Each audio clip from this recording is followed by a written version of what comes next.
3절 4절 우리 같이 한번 보시겠습니다.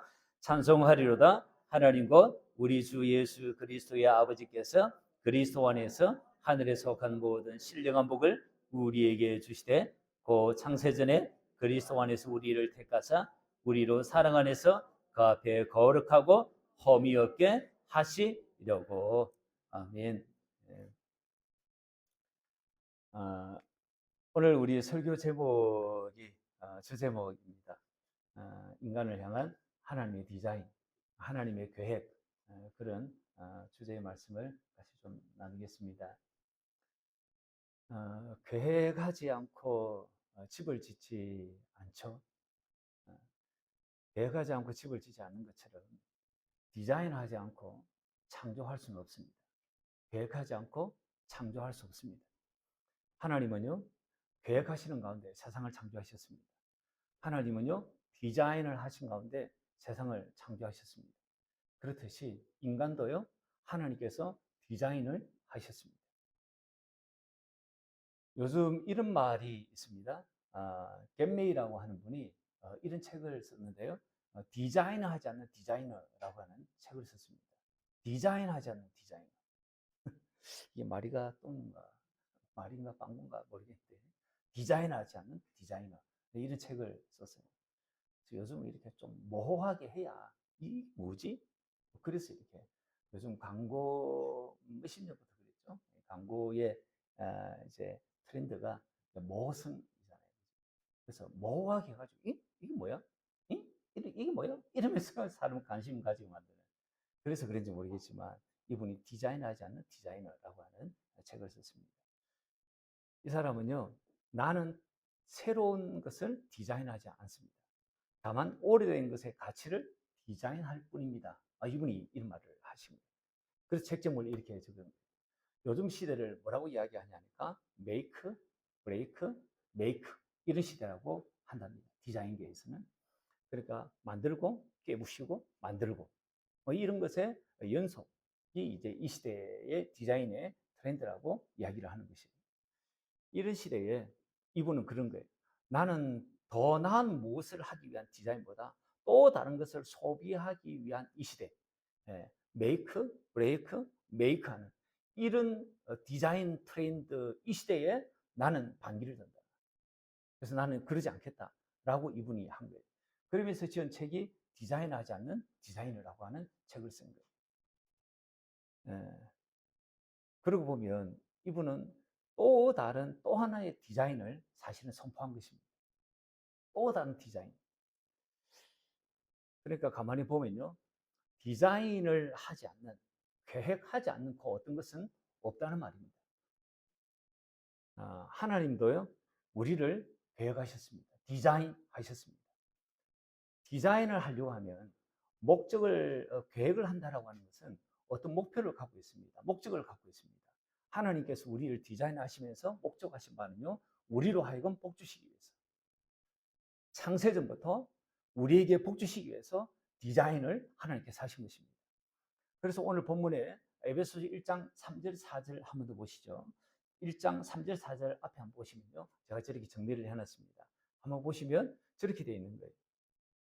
그러니까 하나님께서 이를 보니까 그리스도 안에서 하늘에 속한 신령한 복, 적을 우리에게 주시기 위해서 창세전부터 아니십니까? 계획을 하신 것이에요. 창세전부터 계획을 하셨습니다.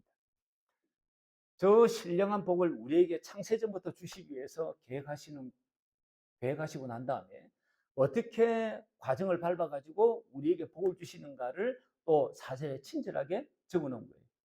어떻게 우리에게 복을 주시냐니까 우리를 택하시는 것이에요. 우리를 택하시고 사절을 보니까 택하사. 그리고 또 하나는 그 앞에서 주님 앞에서 거룩하고 험히 없게 해가지고 그래가지고 우리로 하여금 창세전부터 계획하신 하늘의 신령한 복을 우리로 하여금 받아 누리도록 그렇게 디자인을 하신 것입니다. 그래서 인간에게 신령한 복을 주시기 위해서 하나님께서 어디에다가 우리를 창조하셨냐니까 첫사람, 우리의 가장 첫 번째 할아버지가 있습니다. 그분이 아담이지 않습니까? 그 아담을 에덴 동산에 창설을 하신 것입니다. 에덴 동산은요, 가장 사람이 살기 좋은 환경입니다. 거기는요, 내 강의, 강의 근원이 있는 그런 곳이에요. 그래서 기송과 기혼과 히데겔과 유브라데가 있는 그 강의 강줄기가 흐르는 그런 곳이에요. 메소포타미아 강 사이 문명이 발전하는 그곳이에요. 아주 비옥한 곳이에요. 그곳에서 주님은 인간이 가장 살기 좋은 곳으로 그곳을 선택하시고, 거기서 주님께서 빛도 만드시고요, 낮과 밤을 가리시고요, 그리고 궁창도 만드시고요, 그리고 해와 달도 해, 달, 별 만드시고요, 그리고 각종 짐승과 그리고 새 물고기 이런 것을 인간을 위해서 그렇게 주님께서 창조하신 것이에요. 그것을 성경은 이렇게 표현했습니다. 이사야서 45장 18절을 보니까 저렇게 표현하신 것이에요. 이사야 45장 18절 같이 한번 읽어보겠습니다. 그가 땅을 지으시고 그것을 만드셨으며 그것을 견고하게 하시되 혼돈하게 창조하지 아니하시고 사람이 거주하게 그것을 지으셨으니 나는 여호와 나 외에 다른 이가 없느니라. 하나님께서 우리를요, 그 땅을 지으시고 만드시고 견고하게 하시고 무질서하게 창조하신 것이 아니라 아주 정연하게, 질서정연하게 그렇게 창조를 하신 것이에요. 뭐 때문에 그렇게 창조하셨냐니까 사람이 거주하게 만드시고 그렇게 창조하신 것이에요. 그러니까 인간이 살기에 최적의 장소가 이 지구인데 그중에 에덴 동산을 그렇게 만드신 것이에요. 그 에덴 동산에 사람을 만드시고는 복을 받게 하기 위해서 각종 나무의 열매를 먹게 하셨습니다.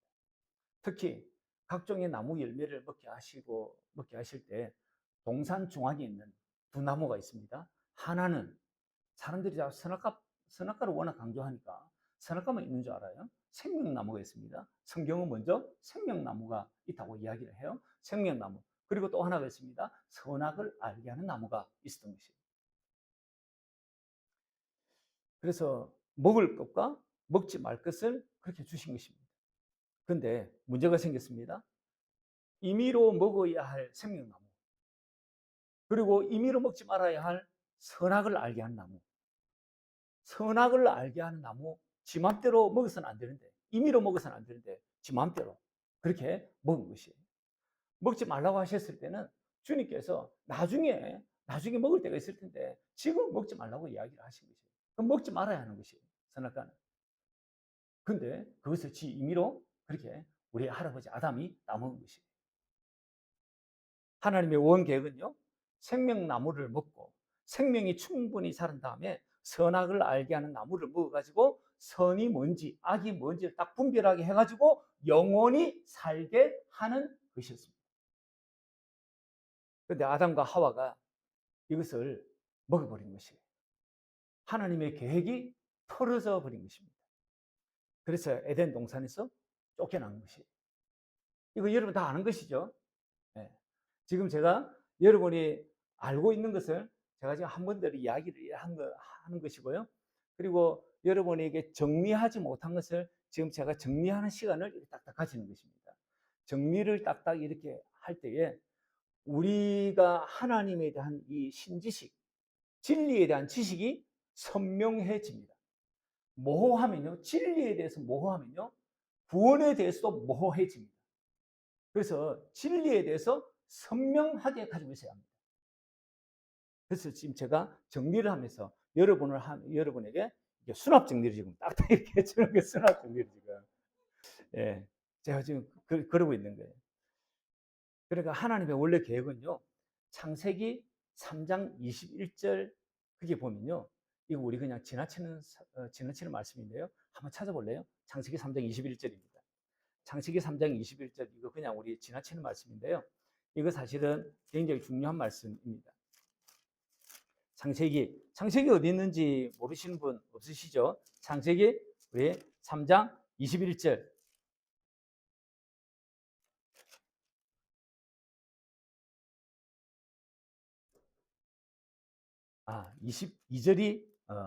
22절이 중요합니다. 21절, 22절 우리 같이 한번 읽어보겠습니다. 시작. 여호와 하나님이 아담과 그의 아내를 위하여 가죽옷을 지어 입히시니라.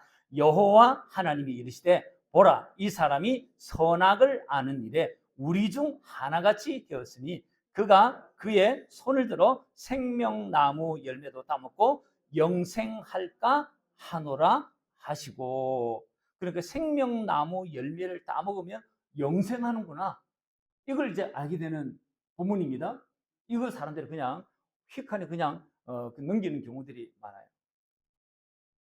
그러니까 하나님의 원래 계획은요, 생명나무 가시를 먹고 생명나무 가시를 먹고 하나님의 생명이 충분히 자라고 난 다음에, 그 다음에 어느 시점에 하나님이 선악과를 따먹도록 그렇게 하셨을 계획을 가지고 있었을 거예요. 왜냐니까 따먹을 계획을 갖고 있지 않으셨다면 하나님께서 선악과를 만드실 이유가 없으십니다. 그래서 생명이 충분히 자라고 난 다음에 선악과를 따먹으면요, 선이 뭔지 악이 뭔지를 딱 분별하게 되고, 선이 뭔지를 알고 선을 행할 수 있으며, 악이 뭔지를 알아가지고 악을 짓지 않는 능력이 딱 생기는 것이에요. 근데 생명이 충분히 자라기 전에 선악과를 딱 따먹으면요, 선악은 딱 분별되는 거예요. 근데 문제는요, 선이 뭔지 알고 악이 뭔지는 아는데 선을 알매도 불구하고 선을 행할 수 없으며, 악이 뭔지 알매도 불구하고 악을 안 지을 수 없는, 죄를 짓지 않을 수 없는 연합 가운데 있기 때문에, 그래서 주님이 선악과를 따먹지 말라고 그렇게 하신 것이에요. 이거에 대한 분명한 정리를 딱 갖고 있어야 합니다. 이것에 대해서 정리를 제대로 하고 있지 못하면요, 우리의 구원관이 굉장히 흔들립니다. 그렇게 해가지고 영원히 사는 신령한 복을 누리게 하신 것입니다. 이 틀어진 계획을 회복하고 원래 계획하셨던 신령한 복을 받도록 하기 위해서는요, 두 개가 필요합니다. 하나는요, 제 문제가 해결돼야 돼요. 제 문제가 해결돼야 됩니다. 제 문제. 그리고 또 하나는요, 생명 과실 나무를 먹게 해가지고 영원히 살게 되어야 하는 것이에요. 생명나무 과실을 먹어가지고 영원히 살아야 하는 것이에요. 그게 영생입니다. 영생. 혹자는요, 에덴 동산이 낙원인 것처럼 이야기하는 분들이 있어요. 에덴 동산이 낙원일까요? 에덴 동산은요, 낙원이 아니에요. 낙원이 아니에요. 주님이 그러셨죠. 한평강도에게 이가 하나님 나라를, 주님을 다윗의 후손으로 보는 거예요. 그래서 이 한평강도에게 너는 오늘 밤에 나와 함께 낙원에 있으리라, 그렇게 이야기하신 거예요. 주님이 낙원에 계신 거예요. 그리고 이 강도가 오늘 밤에 낙원에 있는 것이, 그 낙원하고 에덴 동산이 같으냐? 아니요, 달라요. 에덴 동산이라고 하는 것은요, 사단이 활동하는 곳이에요. 사단이요. 그래서 사단이 활동해가지고 아담, 하와를 깨어가지고 그렇게 속여가지고 선악과를 딱 따먹게 했잖아요. 사단이 있는 곳이 낙원일 수가 없어요. 그리고 죄 지을 가능성이 있어가지고 지옥에 갈 수 있는 가능성이 있는 곳이 낙원일 수가 없어요. 그렇죠? 그래서 에덴 동산은 절대 낙원이 아닙니다. 그래서 낙원과 에덴 동산은 다르구나. 에덴 동산은요, 그냥 사람이 살기 가장 좋은 환경의 동산일 뿐이에요. 혹자는요, 또 이런 생각을 하는 분도 있습니다. 죄 없으면 천국 간다, 죄 없으면 낙원이다, 낙원 간다 라고 생각하는 분들이 있어요. 그러면 죄가 없었던 아담이 죄가 없었던 적이 있죠. 아담이 죄짓기 선악과를 따먹기 전에는 죄가 없었던 거예요. 하와도 죄가 없었던 거예요.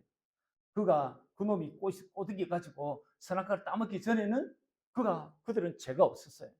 죄가 없었어요. 죄가 없는 그 상태의 에덴 동산이 낙원이 아닌 거예요.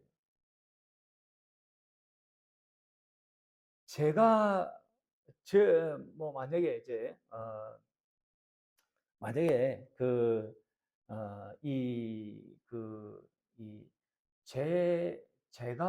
죄 없는 죄 없으면 낙원 천국 간다고 한다면요, 하나님께서 뭐 하려고 이게 에덴 동산에 죄가 없는 죄 없는 이 아담을 에덴 동산에 왜 그렇게 창조를 했겠습니까? 창조할 이유가 없는 거예요. 죄 없는 이 상태에 이 아담과 하와를 에덴 동산에 창조를 하신 것은요. 여기서 뭔가 주님께서 생명나무를 먹고 이들이 하나님의 자녀로 딱 거듭나게 해가지고 하나님 나라로 데리고 가려고 그렇게 창조하는 거예요.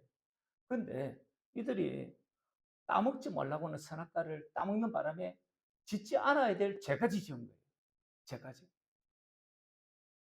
그래서요, 천국은요, 죄 없는 사람이 천국을 꼭 가는 건 아니에요. 그렇다고 천국은 죄 있는 사람이 가느냐? 아니요. 천국은 죄 있는 사람 절대 못 가요. 천국은요, 죄가 없어야 돼요. 그리고 또 하나가 있어야 돼요. 그게 뭐냐니까 예수님 믿어야 돼요. 예수님 믿고 거듭나야 돼요. 예수님 믿고 거듭나지 않는데 천국 갈 수가 없어요. 그래서 천국은 죄가 없어야 되고 그리고 하나님의 사람으로 거듭나야 하는구나. 예수님 믿고 거듭나야 하는구나. 이런 사람이 천국 가는구나. 맞죠? 그죠? 그죠? 예수님 믿어야 천국 가는 것이에요. 예수님 믿어야. 예수님 믿고 거듭나야 천국 가는 것이에요. 그래서 니고데모에게 그러잖아요. 하나님 나라 볼 수도 없고 갈 수도 볼 수도 있고 볼 보려고 하면 하나님 들어가려고 하면 물과 성령으로 거듭나야 된다. 거듭나지 않으면 천국 가지 못해요.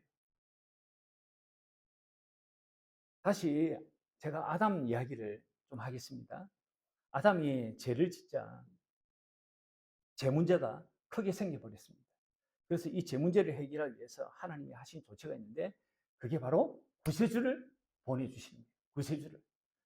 구세주를 약속하신 것이에요. 그게 뭐냐니까 지금 우리가 3장 21절 펼치고 있죠. 3장 15절에 있는 이 말씀이에요. 제가 한번 준비해 봤습니다. 한번 창세기 3장 15절 준비를 안 했네요. 창세기 3장 15절을 한번 보시죠. 창세기 3장 15절에 보니까 15절 우리 같이 한번 보겠습니다. 우리 잘 아는 말씀인데 자 같이 한번 보겠습니다. 내가 너로 여자의 원수가 되게 하고 내 후손도 여자의 후손과 원수가 되게 하리니 여자의 후손은 내 머리를 상하게 할 것이고 너는 그의 발꿈치를 상하게 할 것이니라 하시고 이 말씀은 이 말씀을 통해서 구세주를 하나님께서 약속을 해 주신 것이에요. 그래서 예수님이 이 약속대로 오셔가지고 우리 죄를 대신해가지고 물과 피를 쏟으시고 십자가에 죽으신 것입니다. 그래서 죄 문제가 그렇게 해서 해결을 주님께서 그렇게 하신 것이에요. 우리 그렇게 알고 있습니다. 그래서 죄 문제는 해결됐어요. 그런데 또 하나가 이제 우리 가운데 해결을 봐야 하는 것이 있습니다. 그게 뭐냐니까 생명나무 열매를 먹고 영원히 사는 과정이 우리 가운데 있어야 돼요. 생명나무를 먹는 에덴 동산의 생명나무를 먹는 그 과정이 있어야 돼요. 아담에게는 생명나무가 있었으니 그것 그냥 따먹으면 돼요. 근데 그 이후에 에덴 동산에 쫓겨난 지금은요. 그러면 어떻게 우리가 지금 어떻게 생명나무를 따먹을 수 있을까? 이게 이제 우리의 고민이에요. 마태복음 4장 4절은 저렇게 되어 있습니다. 마태복음 4장 4절 같이 한번 읽어보겠습니다. 시작. 예수께서 대답하여 이르시되 기록되었을 때 사람이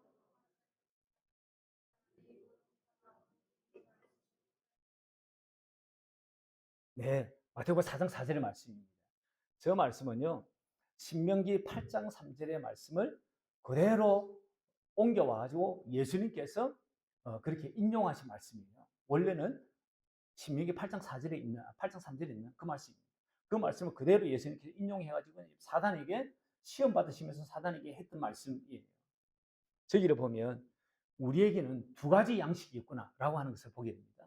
하나는요, 우리 육신이 먹는 빵, 육신이 먹는 떡. 우리는 주식이 살이니까 살입니다. 육신이 먹는 양식이 필요합니다. 그게 살입니다. 빵입니다. 떡입니다. 영혼의 양식이 있습니다. 저 영혼의 양식이 뭐냐니까 하나님의 입에서 나오는 말씀을 먹는 것이 영혼의 양식입니다. 그래서 어떻게 우리가 거듭 태어나는가? 우리가 거듭 태어나기에는요, 저 두 양식을 먹어야 하는 거예요.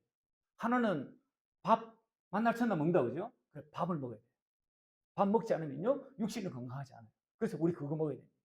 육신은 이렇게 영혼과 이렇게 관계가 되어 있습니다. 그래서 밥을 먹습니다.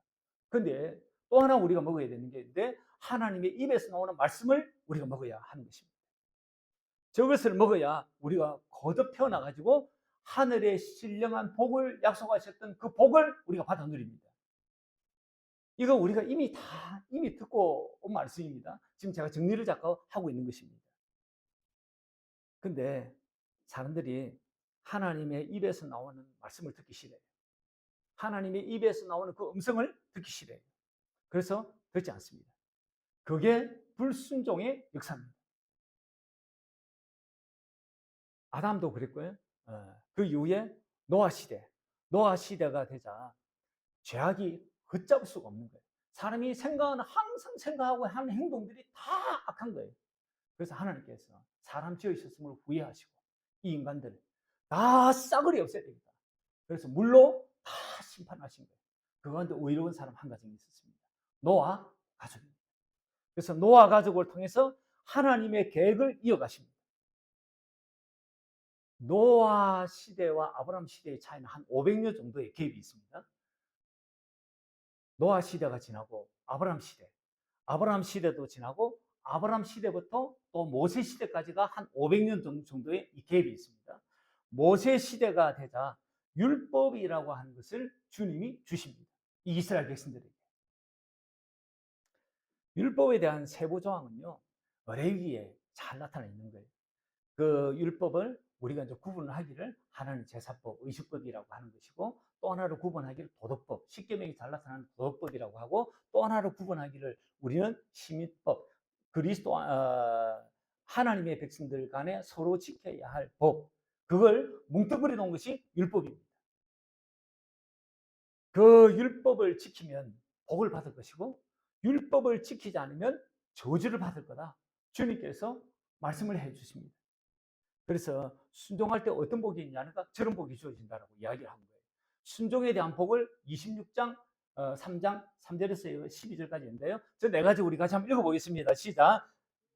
물질적 풍요, 둘째 평화와 안전, 땅의 평화, 전쟁의 위협이 없게, 그리고 산한 짐승들로부터 보호를 받는 그런 약속을 하신 거예요. 세 번째는요, 자손이 번성하는 복. 네 번째는요, 하나님이 함께 하시는 복. 저걸 율법을 지키면 내가 저런 복을 줄게. 그렇게 약속을 하신 거예요. 만약에 율법 지키지 않으면 어떤 저주가 내리는가? 저 저주를 저렇게 또 네 가지를 정리를 할 수 있습니다. 같이 한번 읽어보겠습니다. 시작. 질병과 재앙. 두 번째요, 패배와 압제. 세 번째요, 기근과 황폐함. 네 번째요, 유배와 그리고 흩어짐, 포로로 잡혀가는 이런 일들이 너희들 가운데 생길 거다. 그래서 약속을 하신 것이에요. 이 언약대로 하나님은 그대로 행하셨습니다. 율법을 저들이 지키지 않는 거예요. 그러자 약속하신 대로 저주를 저들 가운데 부으신 것입니다. 율법의 특징이 제가 뭐라고 이야기했냐니까, 네 힘으로 한번 선하고 의롭고 거룩하게 한번 살아보라고 하는 것이 율법의 특징이라고 했습니다. 주님이 율법을 주면서 그래, 네 생각과 네 마음으로, 그래, 네 의지로, 네 힘으로 그렇게 한번 하나님 말씀 한번 지켜봐봐. 율법 한번 지켜봐봐. 지킬 수 있는 거 한번 봐봐. 그래서 율법을 주신 것이에요. 저들이 율법을 들고 나타난 결과가 뭡니까? 율법을 한번 지켜보려고 힘쓰고 애쓰고 그렇게 했을 텐데, 물론 그렇지 않은 사람도 상당히 있을 거고, 그렇게 했는데 결과는 뭐냐니까, 아, 율법을 지킬 수 없구나, 내가 죄인이구나, 그것을 철저하게 저들이 깨달았던 것이에요. 그래서 이스라엘 백성들이요, 저주 가운데 사는 거예요. 질병 가지고 평생을 살고요, 서로 물고 뜯고 하면서 패배와 압제와 스트레스 속에 그렇게 사는 것이에요. 또한 수고한만큼 유익이 되지도 못해요. 그리고 평생을요, 불안과 두려움과 근심 가운데 사는 것이에요. 이스라엘 백성들은요, 샘플일 뿐이에요. 모든 인생에 사실은 그래요. 율법을 지키지 않는 모든 인생은요, 사실은 다 질병 가지고 살고 그렇게 살아요. 서로 물고 뜯고 그렇게 살고요. 패배하고 압제와 스트레스 속에 그렇게 살아요. 수고만큼 유익되게 살지도 못하고 평생을 불안과 두려움과 근심 가운데 평생을 살게 돼 있어요. 그게 율법을 지키지 않으므로 우리에게 주어진 저주이기 때문에 그렇습니다. 그래서 율법으로는 안 됩니다. 세월이 지나면 지날수록 누굴 기다리냐. 이 흑암과 이 어둠과 이 사망 가운데서 누가 우리를 좀 구원해 줄 수 있는 분이 없을까? 그래서 구세주를 그렇게 기다리게 되었던 거예요. 세상의 모든 이들은요, 구세주를 기다립니다. 그 구세주가 하나님의 때가 되어서 드디어 하나님께서 보내주십니다. 그분이 누구냐니까 여자의 후손으로 오신 예수 그리스도, 그분이신 것입니다.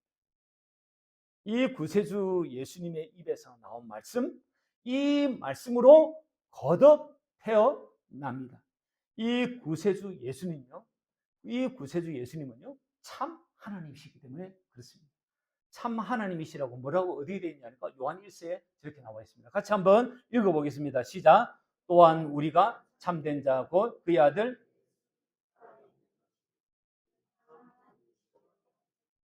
네, 예수님은요 참 하나님이세요. 그리고 그분은 영생이세요.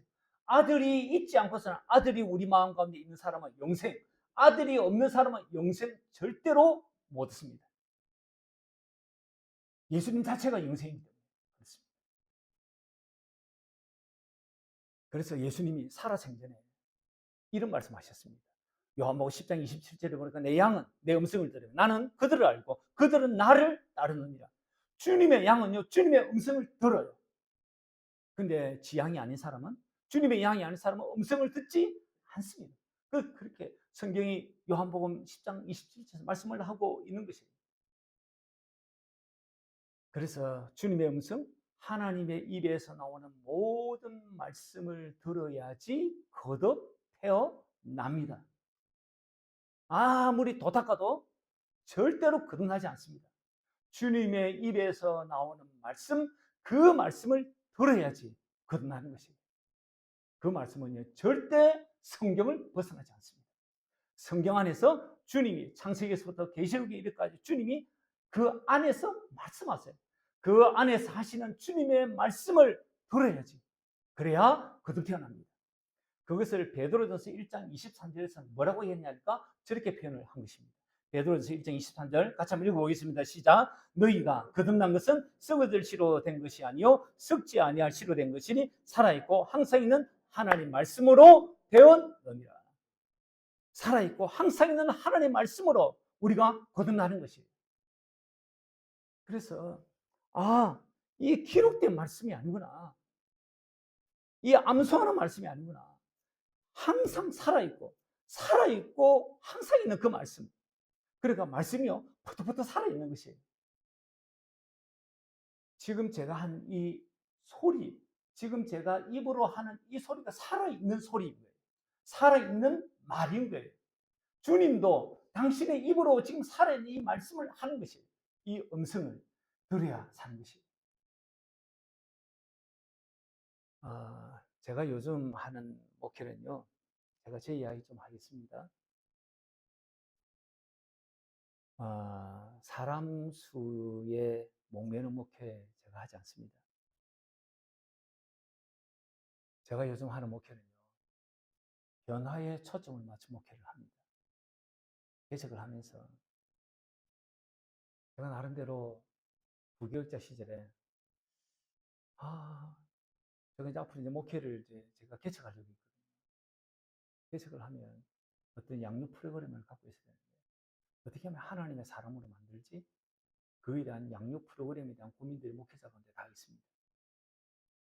그래서 제가 9개월차 때 G12라고 하는 두 날개 양육 시스템이라고 하는 것을 제가 배웠고 그것을 가지고 제가 개척을 한 거예요. 그래서 제가 11년 동안에 부단히 제자 훈련을 해왔던 거예요. 근데 바뀌는 것 같은데 성도들이 바뀌지 않는 거예요. 바뀌는 것처럼 보여요. 그런데 어떤 상황, 어떤 지경이 이게 딱 맞닥뜨리니까요. 본색이 딱 다 드러나는 거예요. 마치 꾸정물이죠, 꾸정물. 꾸정물 하루 이틀 딱 이렇게 해놓으면요. 밑에 찌개에 온갖 밥풀, 그 다음에 고춧가루 이게 다 깔아놓는 거예요. 그 위에는 보면 왠지 맑은 물 같은 것이. 근데 한번 확 뒤집으면 밑에 있는 밥풀, 온갖 오물들이 다 올라오는 것이. 제가 그런 성도들의 모습을 보면서, 이거 이러다가 우리 천국 갈까? 제가 그런 생각이 들었습니다. 주여 한 자마다 다 천국 갈 것이 아니라고 했는데, 아니 내가 실컷 목회 안 하고 내 청춘을 바치고 목회했는데 우리 성도들이 다 지옥 가면 어떻게 하지? 제가 그 번쩍 생각이 든 거지. 그래서 왜 이렇지? 왜 이렇지? 왜 이렇지? 제가 굉장히 제 스스로에게 질문을 많이 했던 거예요. 고민을 많이 하고 왜 이렇지? 왜 성도들이 신앙생활 요즘 만시간의 법칙이 있지 않습니까? 그리고 10년 정도 하면 어떤 분야에 달인이 되지 않습니까? 근데 여러분 신앙생활 몇 년 했습니까? 10년, 20년, 30년 뭐 태어날 때부터 태중에서부터 신앙생활 한 이들이 있더라고 우리 자식들처럼. 그런데 이상한 거예요. 성경하고요 삶이 어느 정도 같아야 될 거 아니에요. 비스무리할 정도로 돼야 될 거 아니에요. 근데 성경하고 신앙생활 10년, 20년, 30년 했다는데 성경하고 이 삶하고 성경에서 이야기하는 믿음의 삶의 모습하고 너무너무 괴리감이 큰 거예요. 제가 이런 고민을 저만 한 게 아니에요. 이 땅에 있는 목회자들이 사실은 이런 고민을 해요. 그래서 제가 최근에 동영상 하나를 봤는데 옥하는 목사님 아시죠? 서울에 수초동에 있는 옥하는 목사님 사랑교회 목회했던 옥하는 목사님이 살아생전에 동영상 하나가 있더라고요. 그 동영상이 와 이분도 이런 진지한 고민을 하셨구나. 그래서 그분이 그러는 거예요. 내가 잘못 목회한 거. 제자훈련 한다고 열심히 했는데 이내 잘못 목회한 거. 자기가 구원론을 한 번 더 돌이켜봐야 됩니다. 저는요 성경에 답이 있다고 생각합니다. 그래서 성경을 면밀하게 봤습니다. 그 면밀하게 보면서 제가 히브리스를 본 거예요. 제가 부교육자 때 보려고 했는데 설교를 하려고 했는데 이 설교를 못 하겠는 거예요. 어려워가지고. 그래서 제가 히브리스를 여기 있는 우리 이분들하고 제가 진짜 공부하듯이 히브리스를 했습니다. 그러면서 거기에 보니까 히브리서 8장, 9장, 10장에 보면 제가 신학교에서도 한 번도 듣지 못한 두 번째 언약이 나와요. 새 언약이 나와요. 저는 새 언약이 신약이 새 언약인 줄 알았어요. 구약이 옛 언약인 줄 알았어요. 근데 그게 아니더라고요. 그러면서 제가 두 번째 언약, 새 언약에 놀라운 비밀이 있구나라고 하는 것을 알았습니다. 왜 사람들이 변하지 않을까? 왜 나도 잘 안 변하고? 왜 성도들이 변하지 않을까? 두 번째 언약, 새 언약을 모르기 때문에 그렇구나. 이 믿음이 없기 때문에 그렇구나. 제가 그런 생각을 하게 됐습니다.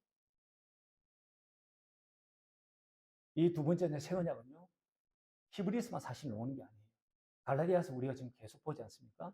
지난주에 봤던 4장에 보니까 두 언약에 대해서 나와요. 첫 번째 언약, 두 번째 언약에 대해서. 아브라함의 두 아들 이스마엘과 이삭 이야기를 하면서 두 언약이니 이렇게 이야기를 하고 있는 거예요. 거기서부터 두 언약이 나와요. 그리고요, 예레미야서의 새 언약이 뭔가에 대해서 딱 나와요. 예레미야서에 에스겔서에 안 나오냐? 에스겔서에도 나와요. 신명기에 안 나오냐? 신명기 30장, 신명기 29장, 30장, 31, 2, 33장까지 다 어떤 내용이냐? 두 번째 언약에 대한 내용입니다. 그래서 내가 여기에 대한 지식이 짧았구나. 그래서 제가 이걸 알고요. 제가 우리 성도들에게 사과도 하고 내가 하나님 아는 지식이 짧았다. 그렇게 해가지고 제가 방향 턴을 한 게 지금 한 5년 전쯤 됩니다. 지금은 제가 이 설교를 하면서 이게 복음이었구나. 이게 복음이었구나. 제가 그걸 알고 제가 우리 성도님들과 진지하게 이 성경 말씀을 보기를 시작하고 하늘 앞에 더 나아가기를 결단하고 지금도 경건하게 살아가고 있습니다. 모든 우리 교회 성도분들에게 제가 단톡방을 만들면서 이 제목을 뭐라 하지? 그러면서 제가 이 짱구를 조금 굴리다가 뭐라고 제가 이렇게 단톡방을 제가 제목을 짓냐니까 복된 나날의 시작이라 그렇게 제가 적었던 이유가 어디냐니까 지금 제가 알게 된 이 복음을 들을 수 있는 이 자리에 왔다는 게 저는 여러분들이 굉장히 복되다고 생각합니다. 뭐 아실는지 그렇게 모를 수도 있죠. 근데 진짜 성경을 알면 알수록 아, 송 목사가 하는 게 맞구나. 그걸 아마 알게 될 겁니다. 그러지 않겠습니까? 성경의 삶과 내 삶이요. 신앙생활 하면 할수록 점점 더 멀어져요. 점점 더 멀어져요. 신앙생활 10년, 20년 하고 나면 성경과 뭔가 근접한 삶을 내가 살아야 될 거 아니에요. 이 말씀 우리에게 그냥 액자에 걸어놓으라고 우리에게 주신 말씀 아닌 것이에요. 이 말씀대로 우리가 살 수 있기 때문에 또 살 수 있는 방법도 이야기해 주셨기 때문에 이 말씀을 주신 것이에요. 근데 오리로 가자면 심리를 가십니까? 오른쪽 밤을 때리면 내 왼쪽 밤을 내놓습니까? 우리 그렇게 안 사는 거예요. 어디에 나의 오른편 밤을 때려? 도끼 들고 쫓아가죠. 뭐 죽이니 살리니 이러죠. 복음과 예수님과 우리의 삶이 너무너무 틀린 것이에요. 그래서 이건 아니다. 저는 제 삶을 보니까 알겠어요. 그래서 이건 진짜 큰일이다. 제가 그런 생각이 들고 제가 이걸 깨닫고 보니까 이렇게 고민하고 이 길을 걸어가고 있는 사람이 많이 있다는 것을 발견하게 됐습니다. 그래서 나보다 먼저 가신 분이 있더라고요. 그래서 제가 위로를 받고 그렇죠. 그래서 제가 지금 하는 이 목회는요. 그런 목회입니다. 그래서 신앙생활 그냥 흘렁흘렁하게 하려고 하면요. 반드시 지옥 갑니다. 반드시 지옥 갑니다. 그래서 그렇다고 제가 여러분 꼭 쪼고 새벽 기도 와야 되고 제가 그렇게 하지 않습니다. 여러분의 삶의 중심, 마음을 하나님을 사랑하는 마음 가지고 있어요. 주님 사랑하는 마음, 그리고 내 마음이 주님의 마음이 되도록 늘 하셔야 돼요. 이걸 경건의 연습이라고 하는데 계속 설교를 들으면서 이거 조금씩 알아가게 될 겁니다. 오늘 했던 말씀 제가 잠시 3분만 제가 정리하고 마치겠습니다. 변하지 않는 하나님의 계획, 그걸 다른 말로 하나님의 경륜이라고 합니다. 하나님의 경륜. 성경에 치면요, 하나님의 경륜 나옵니다. 하나님의 경륜입니다. 그건요, 창세전에 디자인하신 하늘에 속한 신령한 복을 받는 것입니다. 영생을 받는 것입니다. 영생을 받아야지. 그래야 이 땅에 있는 아니십니까? 이 땅의 복이, 육신의 복이 그냥 따라와요. 영혼이 먼저 잘 되지 않으면요, 절대 육신의 복이 따라오지 않아요. 영혼이 잘 되지 않는데 육신의 복이 돈이 많아진다. 그거 저주입니다. 그거 진짜 저주입니다. 그거 때문에 예수 안 믿어요. 그거 때문에 진지하게 신앙생활 안 해요. 오히려 그 사람 망하는 게 나아요. 그래서 팔 하나 잘리고 발이 하나 그냥 잘리고 그래가지고 천국 가는 게 낫지. 사지가 멀쩡한 가운데 쭉 가는 것보다 훨씬 나은 것이에요. 그게 성경의 말씀입니다. 그 천국에 가기 위해서 먼저는 제 문제가 해결이 돼야 되고 또 하나는요, 거듭태어나야 합니다. 그래서 물과 성령으로 거듭태어나야 합니다. 그 물과 성령으로 거듭태어난다는 말을 다른 말로 하나님의 입에서 나오는 말씀으로 베드로전서의 말에 의하면 살아있고 항상 있는 말씀으로 거듭태어나야 합니다. 뭐로 거듭태어나냐? 이 말씀으로 거듭태어나는 것입니다. 그래서 예수님의 음성을, 참 하나님이신 예수님의 음성을 들어야 합니다. 거듭태어나야 하는 거예요. 그 음성을 들으려면 하면요, 내 마음으로는요 절대 주님의 음성 못 들어요. 내 마음은요 죄로 물든 마음이에요. 육신의 정욕, 안목의 정욕, 이생의 자랑거리도록 가득 차있는 이 마음으로는 하나님의 음성을 들을 수가 없어요. 그래서 주님의 마음을 자꾸 봐야 합니다. 주님의 마음을 보면 신기하게 주님의 마음이 내 안에 흘러들어오는 거예요. 제가 자식 철 언제 듣냐고 이야기했지 않습니까? 자식이 어느 날 내 어머니가 고생 바가지를 하는 모습을 어느 날 보는 거예요. 그 모습을 딱 보면 그 아들이 철이 됩니다. 어머니의 마음을 보니까 그 마음이 자기에게 돌아오는 거예요. 그래서 어머니 마음이 돌아오니까 자기가 이렇게 살 수 없는 거예요. 그래서 그 마음이 바뀝니다. 성경을 보면서 주님의 마음을 자꾸 보려고 해야 됩니다. 주님의 마음을 보면 어느 날 주님의 마음이 내게 쑥하니 돌아오는 거예요. 주님의 마음의 결정체가 어디냐면 십자가예요. 십자가에 예수님 십자가에 죽으신 그 모습이 어느 날 내 눈에 딱 보이는 것이에요. 그러면 그 마음이 내게 확 돌아오는 것이에요. 그러면 울고 불고 난리 납니다. 독자를 잃은 것 같이. 그 마음 가운데 주님이 말씀하십니다. 주님이 내 안에 들어와야 말씀이 됩니다. 하나님의 음성, 주님께서 이미 말씀해 놓으셨습니다. 하나님의 음성을 들어야 합니다. 그걸 주님이 내 안에서, 내 안에 주님이 계시고 성령님도 내 안에 계시기 때문에 내 안에 계신 그 주님이 말씀하심으로 나타나세요. 그래서 성경의 서신서에 보면 나타난다, 나타난다는 말이 굉장히 많아요. 이 1세기에 초대교회 성도들에게 아주 편만했던 복음이었어요. 근데 그들은 다 음성 듣고 살아왔던 것이죠. 그 마음에서 말하는 것을 믿어 의에 이르고 입으로 시인함으로 구원에 이르는 것이죠. 그게 로마 10장 10절의 말씀입니다.